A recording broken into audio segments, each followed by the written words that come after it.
this blessed and blissful event. Memperingati turunnya kitab suci Bhagavad Gita pada 5.000 tahun yang lalu, ISKCON Bali menggelar Gita Jayati 2015. Acara yang terselenggara atas kerjasama ISKCON Bali dengan Ashram seluruh Bali ini merupakan kegiatan rutin yang diselenggarakan oleh seluruh umat Hindu di dunia. Bahkan yang berlangsung sehari tersebut mengangkat tema, melalui perayaan Gita Jayanti, kita mewujudkan kebersamaan dalam mencapai Prema Bhakti. Sesuai dengan tema tersebut, ada 2 poin yang dimaknai dalam perayaan Gita Jayati kali ini, yakni kebersamaan dan Prema Bhakti.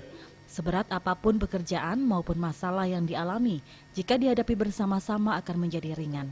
Sedangkan Prema Bhakti dimaknai sebagai cinta bakti rohani yang merupakan perwujudan rasa cinta kasih umat terhadap Sang Pencipta, termasuk Sri Krishna.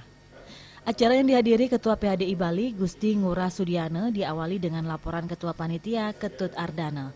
Dalam sambutannya, Ketut Ardana mengatakan kegiatan ini untuk memperjelas identitas, tugas, kewajiban, serta tujuan mereka sebagai manusia. Perayaan Gita Jayanti ini adalah suatu peringatan turunnya kitab suci Bhagavad Gita. Jadi 5.000 tahun yang lalu, jadi Sri Krishna jadi bersabda di medan perang Kurukshetra kepada Arjuna, di sana ada dialog.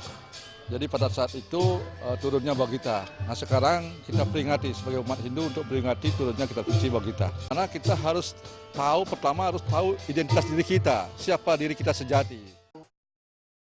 Gita Jayanti 2015 dirangkai dengan kegiatan Dharma Wacana, menghadirkan 2 orang narasumber masing-masing, Atmani Vesdana Swami dan Caitanya Candradas. Ketua Pimpinan Perkumpulan ISKCON Nengah Wijana mengatakan kegiatan ini akan membuat umat beragama Hindu menjadi manusia yang memiliki cinta kasih terhadap sesama.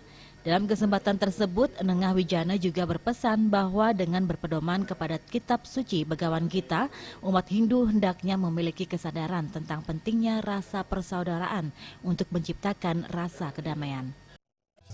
Jadi kita mengajak setiap orang, khususnya yang tertarik untuk mengetahui tujuan hidupnya, yang tertarik untuk bisa menjalani kehidupan ini dengan lebih baik, dengan lebih harmonis, lebih damai.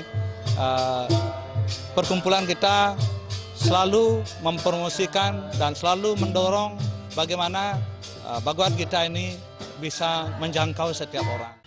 Gita Jayanti yang digelar oleh ISKCON Bali diharapkan dilakukan secara berkesinambungan untuk menebar rasa dharma dan kedamaian terhadap umat yang kini mulai menyimpang.